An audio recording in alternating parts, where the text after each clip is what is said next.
नमस्कार। हरियाणा विद्यालय शिक्षा विभाग द्वारा प्रसारित किए जा रहे एजुसेट कार्यक्रम में मैं वर्षा गुप्ता, प्रवक्ता Hindi, Arohi model senior secondary school Agroha, जिला हिसार से आप सभी का हार्दिक स्वागत करती हूँ।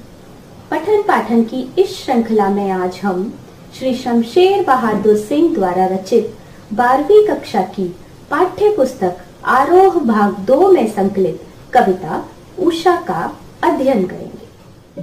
तो बच्चों, आज हम पढ़ेंगे कविता उषा, जिसके रचयिता हैं शमशेर बहादुर सिंह। तो बच्चों, उषा का क्या अर्थ है?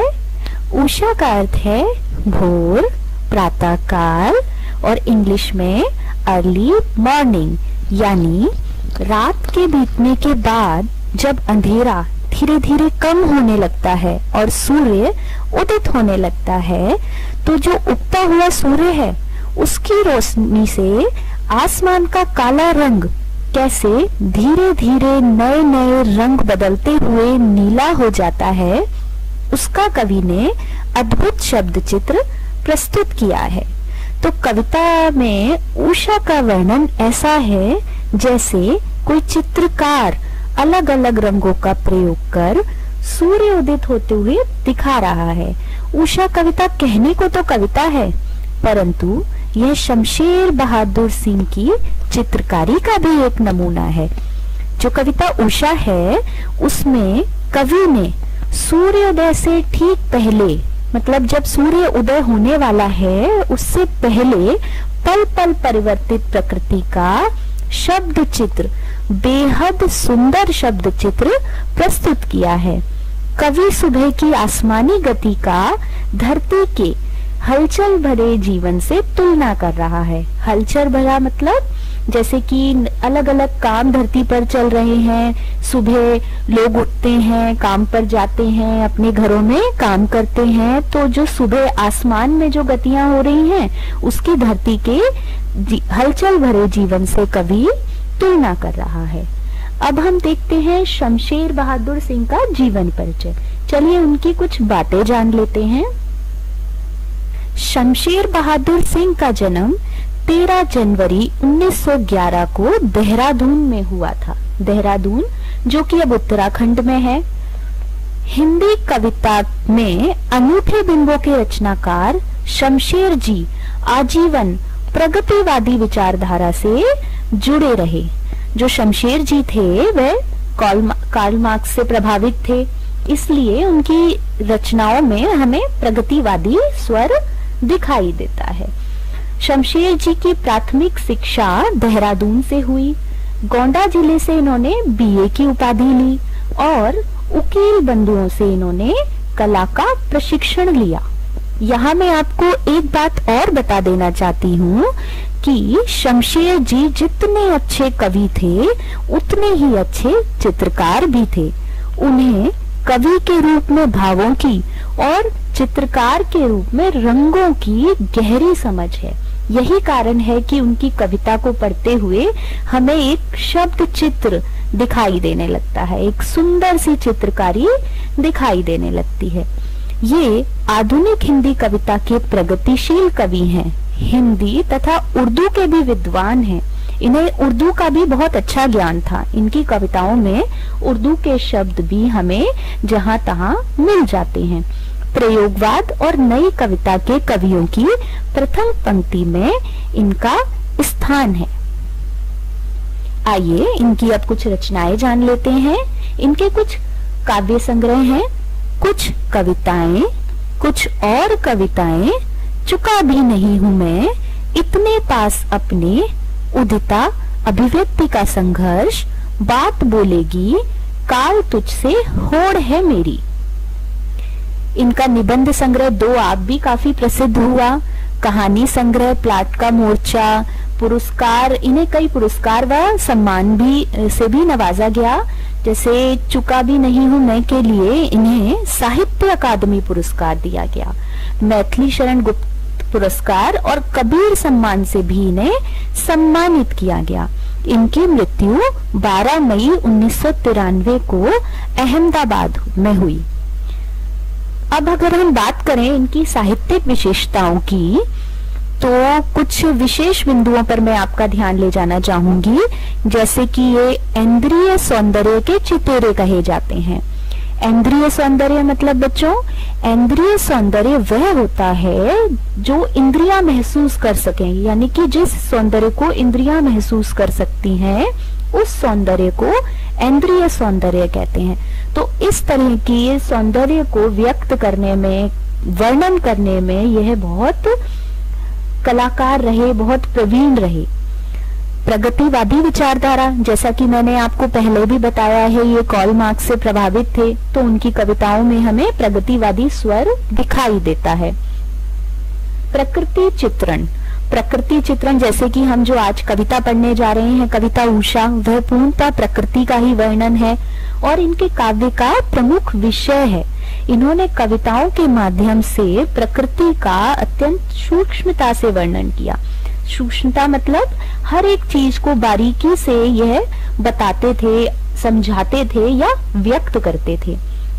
राष्ट्रीय भावना, इन्होंने क्योंकि स्वतंत्रता से पहले ही लिखना आरंभ कर दिया था, तो उस दौर की जो इनकी कविताएं हैं वह हमें जनता को स्वतंत्रता के प्रति बहुत ही प्रेरित और जागृत करती हैं। इनकी रचनाओं में राष्ट्रीय भावनाओं का प्रबल स्वर हमें दिखाई देता है। सामाजिक भावना, राष्ट्रीय भावना के साथ साथ सामाजिक भावना भी इनके काव्य में मिलती है। समाज में फैली हुई कुरीतियां, अन्याय, विषमताएं, जैसे कि दहेज प्रथा, विधवा विवाह, इस पर भी इन्होंने कई रचनाएं लिखी जो कि बहुत ही प्रसिद्ध हुई और हमें देखने को मिली, पढ़ने को मिली।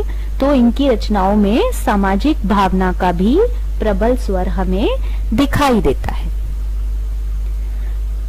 तो अब हम उषा कविता का उद्देश्य जान लेते हैं कि उषा कविता का वास्तव में उद्देश्य क्या है, कवि क्या कहना चाहता है। तो जो कविता उषा है, प्रस्तुत कविता उषा में कवि ने सूर्योदय से ठीक पहले पल पल परिवर्तित होने वाली प्रकृति का शब्द चित्र उकेरा है। शब्द चित्र क्या होता है बच्चों? शब्द चित्र होता है शब्दों के माध्यम से किसी दृश्य को व्यक्त करना, और वो इस तरीके से हो कि हमें वो पढ़कर वो दृश्य सामने उपस्थित हो जाए, वह शब्द चित्र कहलाता है। तो कवि ने प्रकृति की गति को शब्दों में बांधने का प्रयास किया है। जो सुबह सुबह आसमानी गति है, अलग अलग रंग बदलता आसमान है, उसको शब्दों के माध्यम से व्यक्त करने का प्रयास किया है। कवि भोर की आसमानी गति को धरती के हलचल भरे जीवन से तुलना कर रहा है, इसलिए वह सूर्योदय के साथ एक जीवंत परिवेश की कल्पना करता है जो गांव की सुबह से जुड़ता है। जीवंत परिवेश मतलब जहां जीवन है, जीवन से जुड़ी हुई घटनाएं हैं, उसका वर्णन कवि कर रहा है। तो यहाँ क्या क्या है? यहाँ है सिल, राख से लिपा हुआ चौका और स्लेट की कालिमा, चाक से रंग मलते अदृश्य बच्चों के नन्हे नन्हे हाथ। बच्चे स्लेट पर लिखते हैं और फिर उसे हाथ से मिटाते हैं, तो फिर उसके बाद जो स्लेट पे रंग रह जाता है चाक का, उस सब का वर्णन कवि ने किया है। कवि ने नए बिंब, नए उपमान, नए प्रतीकों का प्रयोग किया है। नए उपमान ये सभी नए हैं बच्चों, सिल, राख से लिपा हुआ चौका, स्लेट, ये सभी नए उपमान हैं। तो शमशेर जी इस तरीके के नए उपमानों का प्रयोग करने के लिए भी जाने जाते हैं। आइए हम अब कविता का सार देख लेते हैं। कवि कहता है कि सूर्योदय से पहले आकाश का रंग नीले रंग का था और वह नीले शंख सा दिखाई दे रहा है। आकाश का रंग ऐसा लगता है मानो किसी गृहिणी ने राख से चौका लीप दिया हो। सूर्य के ऊपर उठने पर लाली फैलती है तो ऐसा लगता है जैसे काली सिल को किसी ने लाल केसर से धो दिया हो या उस पर लाल खड़िया मिट्टी मल दी हो। नीले आकाश में सूर्य ऐसा लगता है मानो नीले जल में गोरी युवती के शरीर का प्रतिबिंब झिलमिला रहा है। सूर्योदय होते ही उषा का यह जादुई प्रभाव समाप्त हो जाता है। तो चलिए बच्चों, अब कविता की तरफ चलते हैं और कविता का पहला पद्यांश समझते हैं। प्रातः नभ था बहुत नीला शंख जैसे, भोर का नभ राख से लीपा हुआ चौका अभी गीला पड़ा है। इसमें कुछ कठिन शब्द आए हैं जिनका अर्थ मैं आपको बता देती हूँ। भोर, भोर, भोर का अर्थ है प्रभात, सुबह। नभ आकाश, आसमान, गगन, व्योम, ये सभी नभ के पर्यायवाची हैं। चौका, चौका है रसोई बनाने का स्थान। तो इसमें सबसे पहले बच्चों क्या बताया है कवि ने? कवि सूर्योदय का वर्णन करते हुए कहता है कि सुबह के समय नभ यानी कि आकाश, गगन गहरे नीले शंख जैसा दिखाई दे रहा है। नीला शंख जो है यहाँ पर आसमान की पवित्रता का प्रतीक है। धीरे धीरे प्रातःकालीन नभ की सुंदरता और बढ़ती जाती है और उसका जो नीला रंग है वह गहरा सलेटी हो जाता है और आसमान ऐसा प्रतीत होता है कि मानो राख से लिपा हुआ चौका हो जो अभी भी गीला पड़ा है।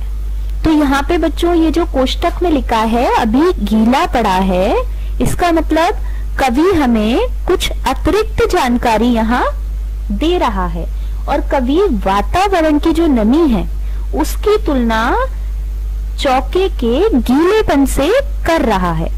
चौका क्या होता है बच्चों? चौका होता है रसोई घर। गांव में सुबह के समय रसोई घर जो कि पहले कच्चे होते थे, खाना बनाने से पहले उसे राख से अच्छी तरह लीप कर शुद्ध किया जाता था और वह कुछ समय तक गीला ही रहता था। वैसा ही आसमान का रंग है और ओस की जो नमी है उसके कारण वह कुछ कुछ गीला नजर आ रहा है। तो कवि ने यहाँ पर चौके की पवित्रता तथा भोर का पवित्र वातावरण की तुलना की है। तो जो चौका गीला होता है तब वह गहरा सलेटी होता है, इसी तरीके से आसमान का रंग भी गहरा सलेटी है।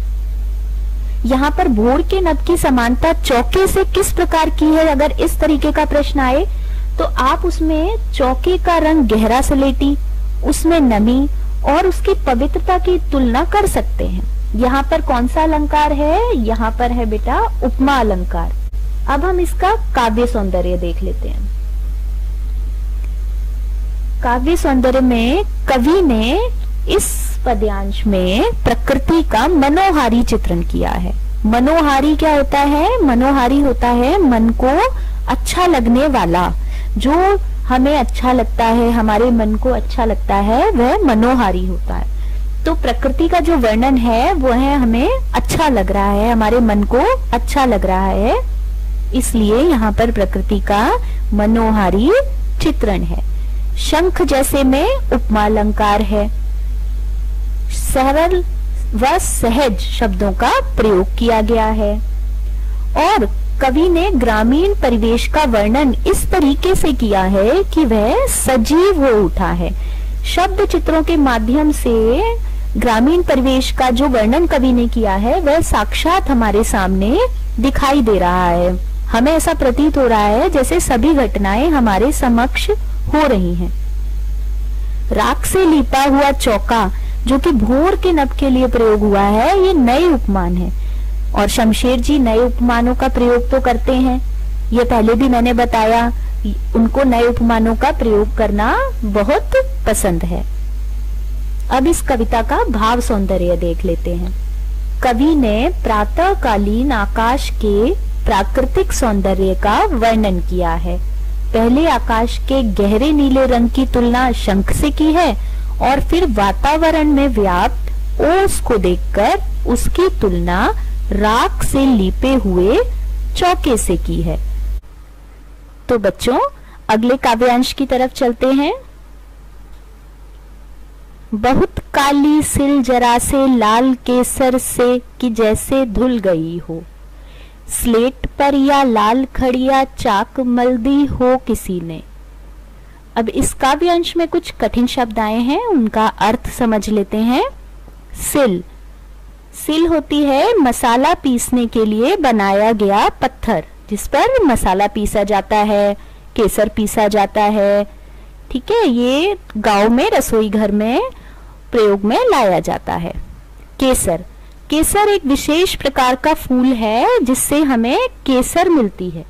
केसर के फूल की सुगंध बहुत तीव्र होती है, इतनी तीव्र कि आसपास के वातावरण को सुगंधित कर देती है। इसका प्रयोग दवाइयां बनाने में भी किया जाता है, खाना बनाने में भी, कई तरीके के व्यंजन बनाने में भी इसका प्रयोग किया जाता है। तो इस पद्यांश में हम आगे इसका अर्थ देखते हैं। कवि भोर की बढ़ती हुई सुंदरता का वर्णन करते हुए कहते हैं कि आकाश पहले नीला, फिर गहरा सलेटी और अब लाल रंग का हो गया है, और सलेटी व लाल रंग आपस में इस तरह मिल गए हैं जैसे काली सिल पर केसर पीसा गया हो। सिल मैं आपको पहले बता चुकी हूँ बच्चों, सिल मसाला पीसने का पत्थर, उस पर केसर पीसा गया हो, और पीसने के बाद जब उसे धोया गया हो तो उस पर जो थोड़ा थोड़ा लाल रंग रह गया है, कुछ इसी तरीके का आकाश यहाँ दिखाई दे रहा है। थोड़ा लाल लाल सा आकाश दिखाई दे रहा है, अर्थात कवि को आकाश लाल केसर से धुली हुई सिल के समान दिखाई दे रहा है। केसर का जो रंग है, जो सिल पे केसर पीसी गई थी, उसका रंग अभी भी काली सिल पर मौजूद है। बच्चों, इस दृश्य को आप ध्यान से देखेंगे तो आपको ऐसा लगेगा जैसे ये दो रंगों का मिश्रण है। काली पृष्ठभूमि पर उभरता केसरिया रंग, आकाश ऐसे ही केसरिया रंग का नजर आ रहा है। स्लेट पर या लाल खड़िया चाक मल दी हो किसी ने। अब इन दो पंक्तियों का अर्थ देखते हैं। अब आकाश ऐसा लगने लगा है मानो किसी बच्चे ने स्लेट पर लाल खड़िया चाक से कुछ लिखा और फिर हाथ से उसे मिटा दिया, या फिर उस पर लाल खड़िया चाक मल दी। अब आकाश का स्लेटी रंग लाल रंग का होने लगा। कहने का मतलब है कि अंधेरा काली स्लेट के समान दिखाई देता है और सूरज की लाली चाक मिट्टी के समान दिखाई देती है। काली स्लेट पर लाल रंग फैलता हुआ दिखाई दे रहा है। यहाँ स्लेट और काली सिल दोनों वाक्यांशों में उत्प्रेक्षा अलंकार आपको मिलेगा। काली सिल में ला वर्ण की आवृत्ति के कारण अनुप्रास अलंकार भी है। तो चलिए बच्चों, अब इस काव्यांश का काव्य सौंदर्य देख लेते हैं। कवि ने प्रकृति का मनोहारी वर्णन किया है। मनोहारी वर्णन जो कि मन को अच्छा लगता है, ऐसा वर्णन कवि ने प्रकृति का इसमें किया है। पूरे काव्य में उत्प्रेक्षा अलंकार है। मैं आपको पहले भी बता चुकी हूँ, स्लेट और काली सिल वाले वाक्यांशों में उत्प्रेक्षा अलंकार है। मुक्त छंद का प्रयोग किया गया है। मुक्त छंद क्या होता है? मुक्त छंद होता है बच्चों जिन छंदों में वर्णों और मात्राओं का बंधन ना हो, वह मुक्त छंद कहलाता है। इन्हें स्वच्छंद छंद भी कहा जाता है। बहुत काली सिल, अंधेरे से युक्त आसमान के लिए। स्लेट पर लाल खड़िया चाक, भोर से नमी युक्त वातावरण में उगते सूरज की लाली के लिए। केसर, सूर्य की लालिमा के लिए। जैसे नए नए उपमानों का प्रयोग किया है। जैसा कि मैं पहले भी आपको बता चुकी हूँ, शमशेर जी नए नए उपमानों का प्रयोग करने के लिए जाने जाते हैं। तो इस कविता में उन्होंने नए नए उपमानों का प्रयोग किया है। सरल सहज खड़ी बोली में सुंदर अभिव्यक्ति है। खड़ी बोली, खड़ी बोली वह है जिस पर ब्रजभाषा, अवधी या अन्य किसी भाषा की कोई छाप ना हो, अर्थात ठेठ हिंदी हमारी राष्ट्रभाषा का पूर्व रूप। बच्चों, अब हम इसका भाव सौंदर्य देखते हैं। कवि ने प्रातःकालीन आकाश के प्राकृतिक सौंदर्य का चित्रण किया है और अंधकार को भेद कर निकलती हुई सूर्य की किरणों की तुलना पहले काली सिल के लाल केसर से धुलने तथा फिर काली स्लेट पर लाल खड़िया चाक मलने से की है। तो बच्चों, आपको ये पंक्तियां अच्छे से समझ आ गई होंगी। अब हम अगले काव्यांश की तरफ चलते हैं। नील जल में या किसी की गौर झिलमिल देह जैसे हिल रही हो और जादू टूटता है इस उषा का, अब सूर्योदय हो रहा है। इस काव्यांश में कुछ कठिन शब्द आए हैं, उनका अर्थ हम जान लेते हैं। गौर, गोरी, सूर्योदय, सूर्य का उदय होना, झिलमिल, मचलती हुई, देह, शरीर। क्या क्या पर्यायवाची हैं देह के? और शरीर, तन। उषा, उषा प्रातःकाल, भोर। जादू, आकर्षण, सौंदर्य। तो बच्चों, ये कुछ इस काव्यांश के कठिन शब्द थे।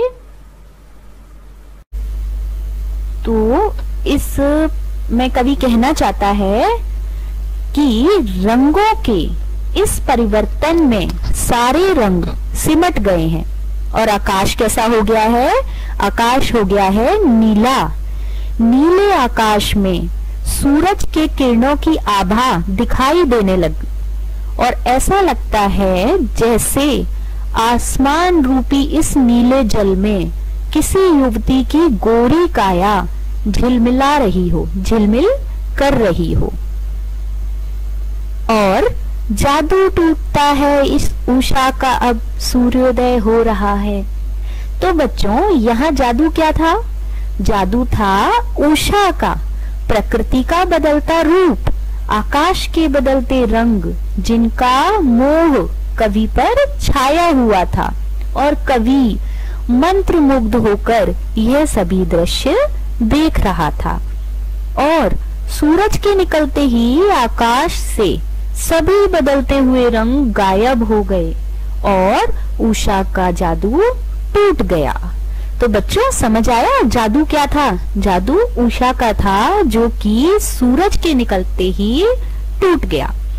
यहाँ पर नील जल में अनुप्रास अलंकार ला वर्ण की आवृत्ति के कारण है। उत्प्रेक्षा अलंकार भी है। कविता में उषा का मानवीकरण किया गया है, तो मानवीकरण अलंकार भी है। अब इस कविता का, इस पद्यांश का हम काव्य सौंदर्य देखते हैं। कवि ने उषा का सुंदर दृश्य बिंब प्रस्तुत किया है।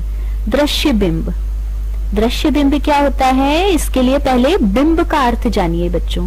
बिंब का अर्थ है मूर्त रूप प्रदान करना। काव्य में बिंब को शब्द चित्र माना जाता है, जो कल्पना द्वारा इंद्रिय अनुभवों के आधार पर निर्मित होता है। इंद्रिय का अर्थ मैं आपको पहले बता चुकी हूँ। जब किसी काव्य को पढ़कर या सुनकर आंखों के सामने किसी घटना या वस्तु का चित्र सा उभर आता है, तो वहां दृश्य बिंब होता है। तो बच्चों, इस कविता को जब हम पढ़ते हैं तो हमारे सामने उसका एक चित्र सा उभरता है। तो इस पूरी कविता में हमें दृश्य बिंब के दर्शन होते हैं। माधुर्य गुण, माधुर्य, माधुर्य का क्या अर्थ होता है? माधुर्य का अर्थ है मधुरता, सुंदरता। तो जब किसी काव्य को पढ़ने या सुनने से हृदय में, हमारे मन में मधुरता का संचार हो, हमें अच्छा लगे, हमें बहुत अच्छा अनुभव हो, तो वहां माधुर्य गुण होता है।